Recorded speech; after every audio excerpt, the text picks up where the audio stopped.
Good morning students, welcome back to my YouTube channel. So today we will start entropy.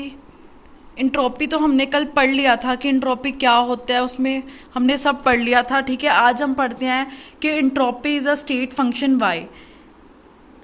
जो entropy है वो उसे हम state function कहते हैं। क्यों कहते हैं अब देखते हैं।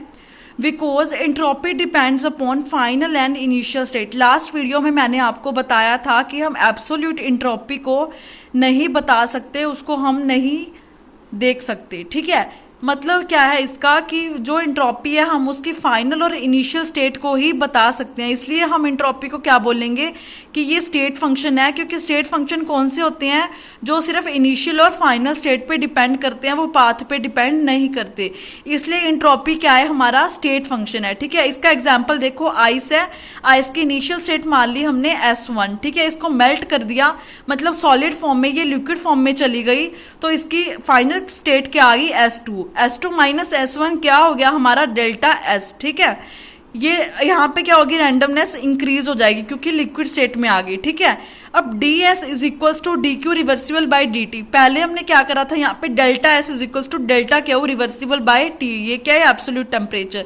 अब ये बात ध्यान रखने की बहुत जरूरत है कि अगर तो हमारी कंडीशन आइसोथर्मल है, मतलब टेम्परेचर हमारा कॉन्स्टेंट है, तो यहाँ पे आएगा डेल्टा। ठीक है, डी नहीं आएगा, डेल्टा आएगा।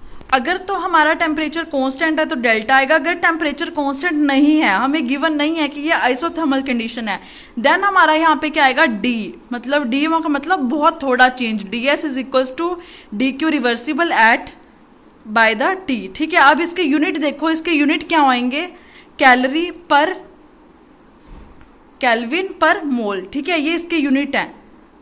अब फिर से देखो, इसके यूनिट क्या है, कैलोरीज पर केल्विन पर मोल। मोल यहाँ पे क्यों लिया, इसका कैलोरी हो गया, टी का केल्विन हो गया। मोल क्यों लिया, क्योंकि यहाँ पे हमारा n नंबर ऑफ मोल से काउंट कर रहा है, इसलिए यहाँ पे इसकी यूनिट में मोल आया है।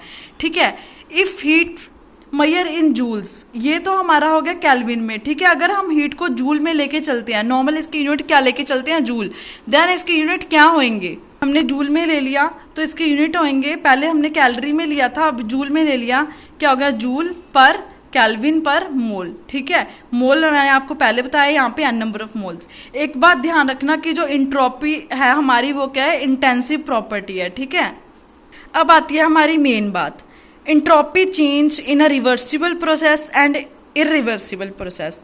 अब एंट्रोपी तो पढ़ लिया हमने कि क्या होता है, इसकी यूनिट पढ़ ली, स्टेट फंक्शन, एक्सटेंसिव प्रॉपर्टी सब पढ़ लिया। ठीक है, अब पढ़ते हैं कि जो एंट्रोपी का चेंज है वो रिवर्सिबल प्रोसेस में कैसे होता है और इरिवर्सिबल प्रोसेस में कैसे होता है। ठीक है, ये मेनली डिपेंड करता है spontaneous and non spontaneous process.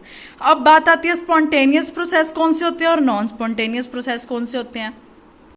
Spontaneous process हमारे वो प्रोसेस है जो खुद से हो जाए या हमें थोड़ा बहुत वर्क करना पड़े।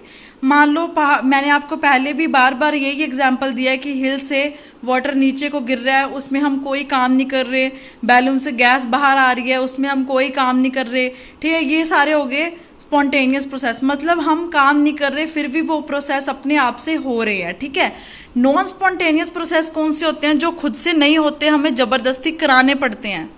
मान लो अब हम घरों में पानी यूज करते हैं, वो पानी कहाँ से आता है, हमारी टंकी से आता है। अब टंकी में पानी कैसे जाता है, हम मोटर चलाते हैं, मतलब हमने कुछ ना कुछ वर्क करा, हमने मोटर चलाई, उसने काम करा, वो पानी ऊपर गया। ऐसे तो नहीं खुद से पानी ऊपर जाया जा रहा है, ऊपर जाया जा रहा है। मतलब ये क्या हो गया, नॉन स्पॉन्टेनियस प्रोसेस, मतलब हमें वो प्रोसेस कराना पड़ रहा है। ठीक है, अब टीचर है, उसको पढ़ाना पड़ता है, उसका कभी कभी मन नहीं करता पर फिर भी उसको पढ़ाना पड़ता है, ये क्या हो गया, नॉन स्पॉन्टेनियस प्रोसेस। ठीक है, अब जितना स्पॉन्टेनियस प्रोसेस होएगा उतनी रैंडमनेस ज्यादा होएगी, मतलब रैंडमनेस ज्यादा है तो एंट्रोपी क्या होएगी, ज्यादा। नॉन स्पॉन्टेनियस प्रोसेस में रैंडमनेस कम होएगी, मतलब डिक्रीज रैंडमनेस, तो एंट्रोपी भी हमारी क्या होएगी, डिक्रीज होएगी। ये साइन है इंक्रीज का, ये साइन है डिक्रीज का। ठीक है, शॉर्ट में हमने इसको लिखा है, आप अच्छे से लिख लेना इसको। स्पॉन्टेनियस प्रोसेस अगर है तो रैंडमनेस ज्यादा होएगी, नॉन स्पॉन्टेनियस है तो रैंडमनेस कम होएगी। ठीक है, अब देखते हैं रिवर्सिबल प्रोसेस में एंट्रोपी चेंज कैसा आएगा और इरिवर्सिबल में कैसा आएगा। अब मान लो यहाँ पे हमारी एक रिएक्शन हो रही है, हम जा रहे हैं A टू B। जब A टू B गई, यहाँ पे हमारी एंट्रोपी है इनिशियल स्टेट पे SI, ये हमारी फाइनल स्टेट SF।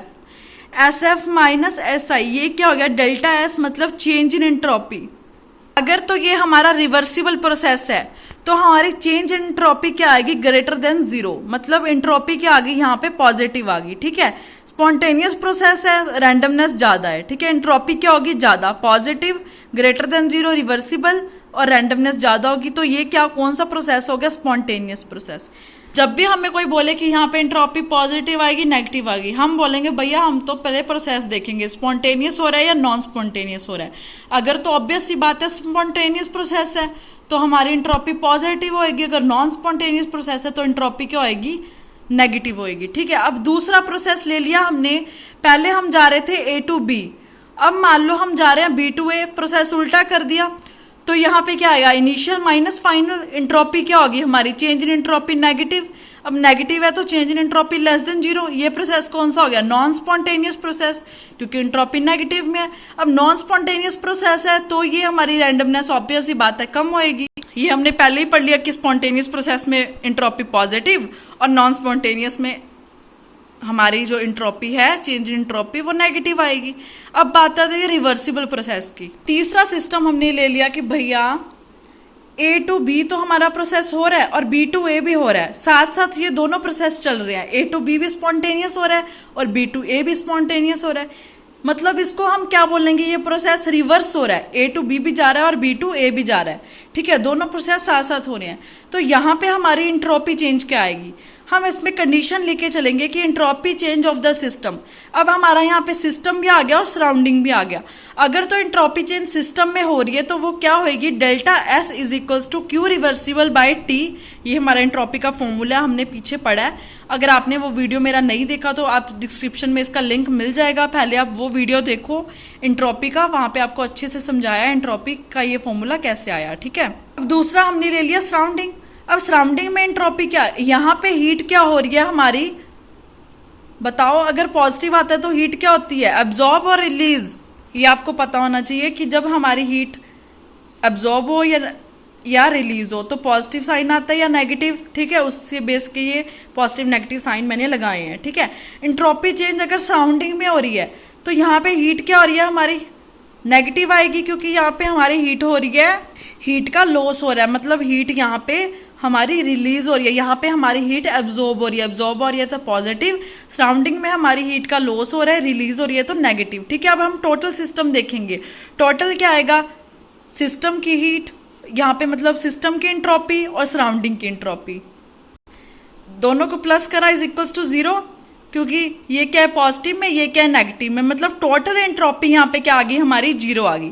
ये ध्यान रखना कि अगर हमारा प्रोसेस रिवर्सिबल है तो हमारी टोटल एंट्रोपी जो है वो क्या आएगी, जीरो आएगी। System plus surrounding is equals to zero. अब हम देखते हैं इरिवर्सिबल प्रोसेस में हमारी एंट्रोपी क्या आएगी। पहले हमने पढ़ा था रिवर्सिबल प्रोसेस में टोटल एंट्रोपी हमारी कितनी आई थी, जीरो। अब हम पढ़ेंगे इरिवर्सिबल प्रोसेस में। अब सेम लेंगे, सिस्टम लिया, वहां पे हीट एब्जॉर्ब हो रही है तो प्लस क्यू रिवर्सिबल, यहाँ पे रिवर्सिबल प्रोसेस लेके चलेंगे। ठीक है, और सराउंडिंग में कौन सा प्रोसेस हो रहा है, इरिवर्सिबल, हीट लॉस हो रही है तो माइनस का साइन। अब यहाँ पे टोटल देखेंगे, सिस्टम की एंट्रोपी, सराउंडिंग की एंट्रोपी क्या आएगी, Q reversible by T minus Q irreversible by T. मतलब हमें पता है कि जो हमारा वर्क डन है वो reversible process always greater than irreversible, ये हमने वर्क डन में पढ़ा था। अगर आपने वो नहीं पढ़ा तो उसका भी आपको लिंक मिल जाएगा, वर्क डन की आप वीडियो जरूर देखना। ठीक है, अब हमें पता है internal energy, first law of thermodynamics. ठीक है, फर्स्ट लॉ ऑफ थर्मोडाइनामिक्स क्या बोलते हैं, U is equals to Q minus W. Q reversible, दो कंडीशन लेके चलेंगे, रिवर्सिबल और irreversible. Q minus W reversible का आ गया, ये इरिवर्सिबल का आ गया। ठीक है, अब हमें पता है कि जो हमारी हीट है वो डिपेंड करती है वर्क डन पे।